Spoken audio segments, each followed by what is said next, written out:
Hello, beautiful souls. Welcome back to the podcast. I have been MIA. I haven't been here for a few weeks and I hadn't released any episodes, and that's something that I don't usually do. If I'm going away, I usually always have things pre-recorded ready for you guys. But you know what? I have been learning to relax a little more about feeling this sort of pressure that I have to always be providing a service for everyone. And that's hard for me because I love providing educational services. I love providing inspiration and motivation, but sometimes it's at the expense of my own freedom and well-being. And so I've had to really be mindful of my time lately. I've had a lot of clients. I've had a lot going on in the Ayurveda Alchemist Academy. We've got new students. We've got a new curriculum that we're teaching.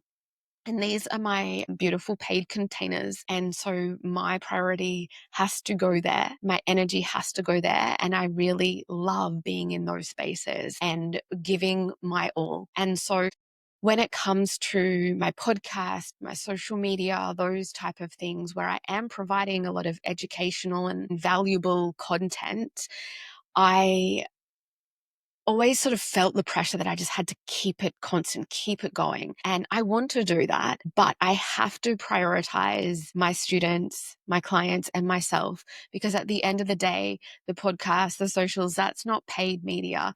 It takes a lot of time, and the editing, I do all of it myself. And so I just didn't get around to recording some episodes before I left for Bali. And usually I would feel really disappointed in myself maybe about that, or like I'm letting all of you guys down and letting my listeners down who rely on a weekly episode. And so I've had to do a lot of work on that.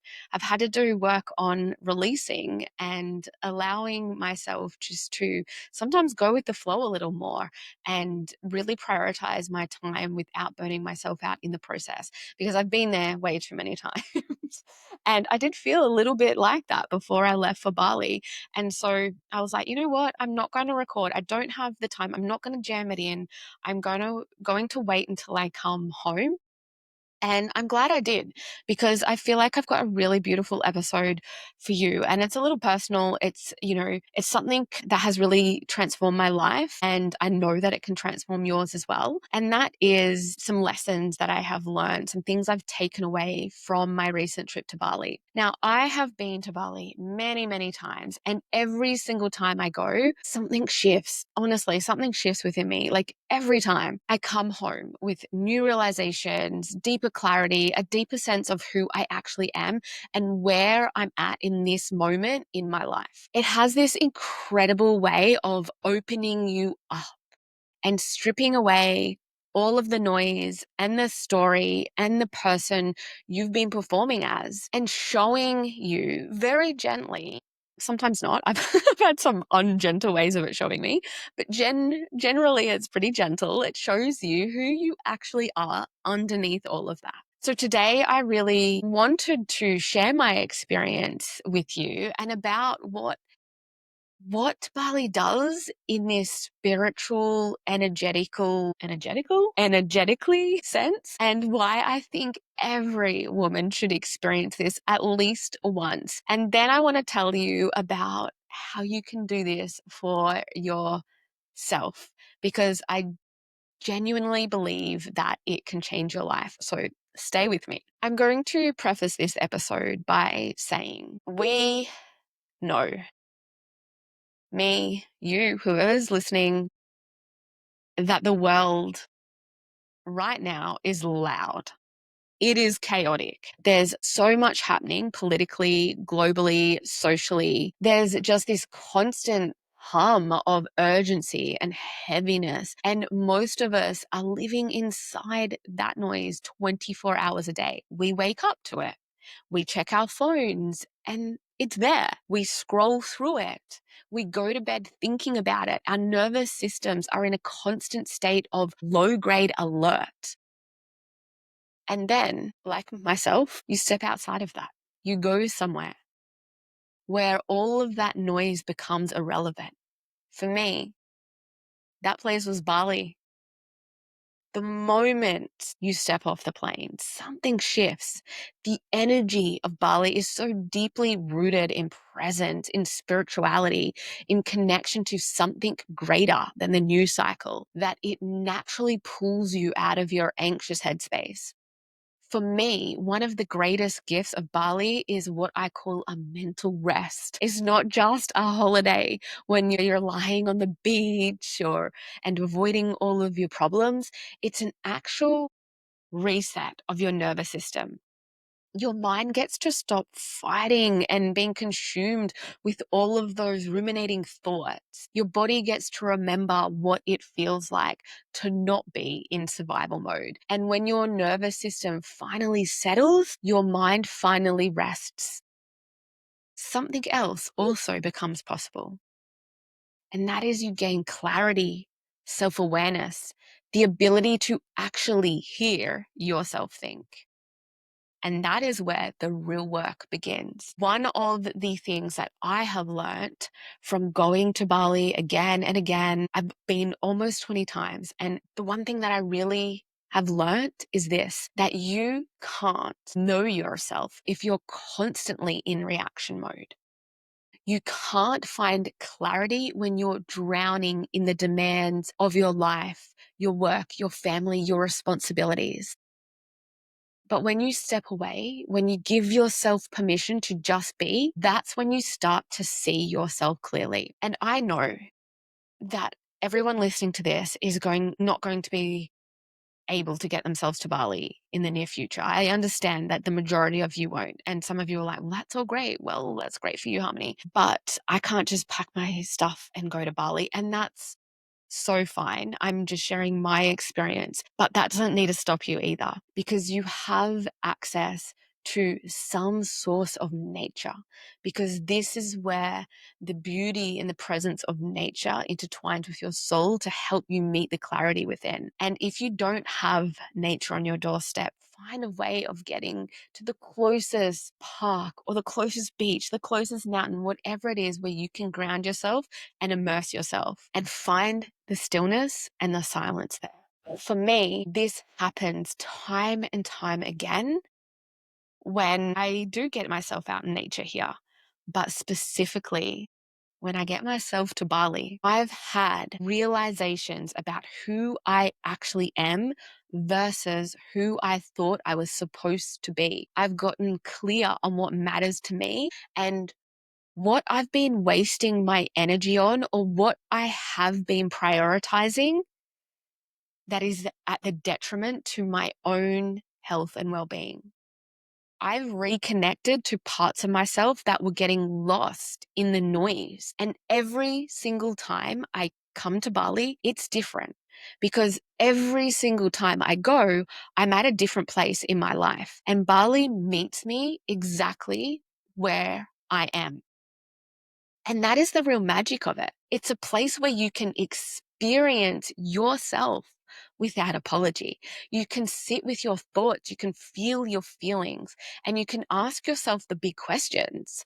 Like, who am I? What do I actually want? What is true for me right now?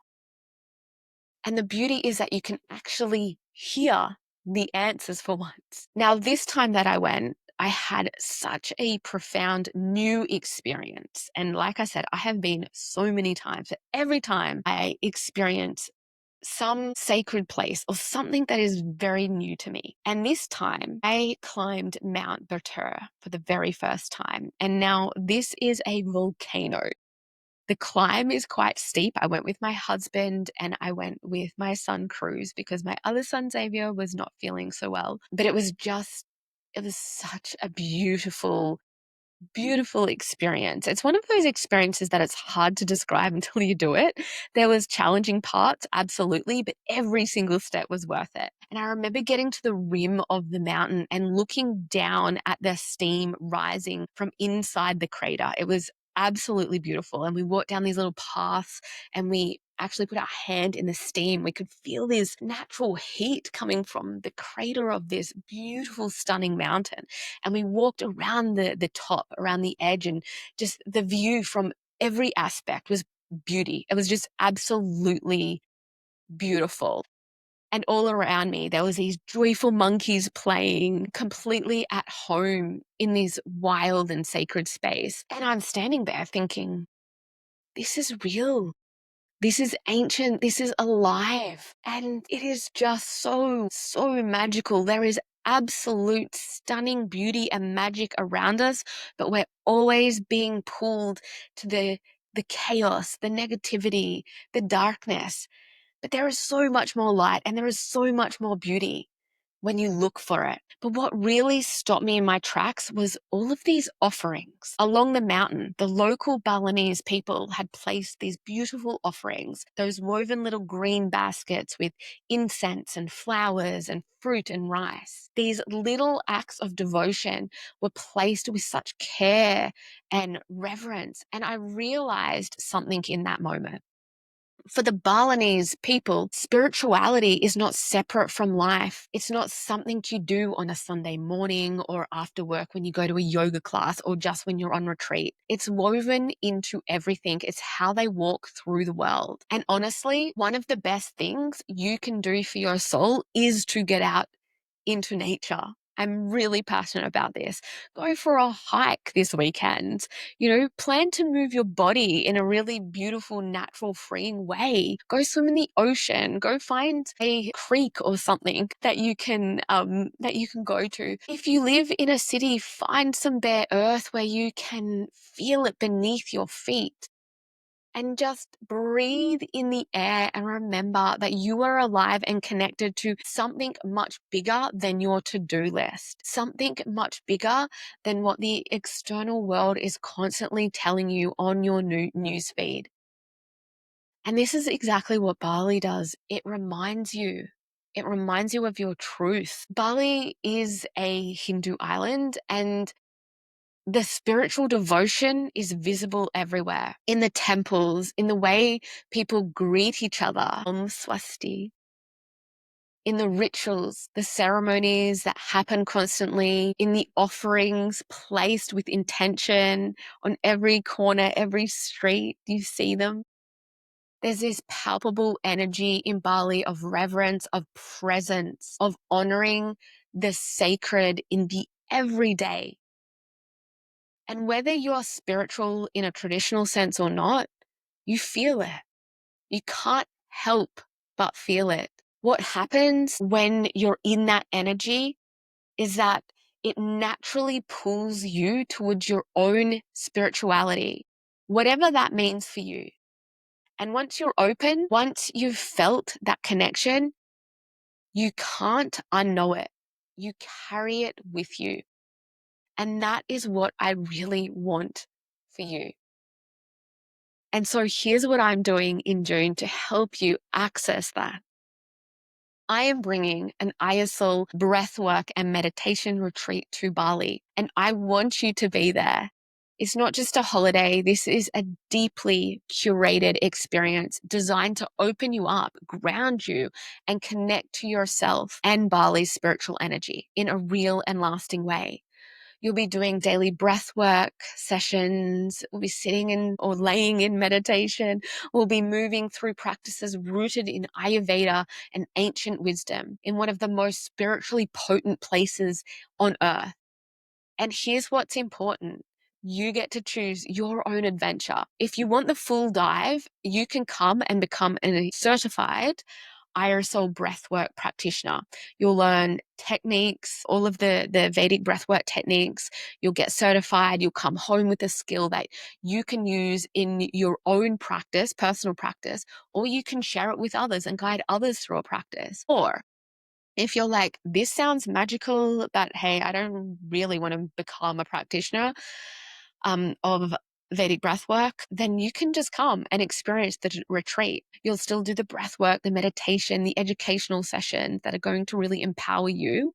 You'll be able to connect to Bali.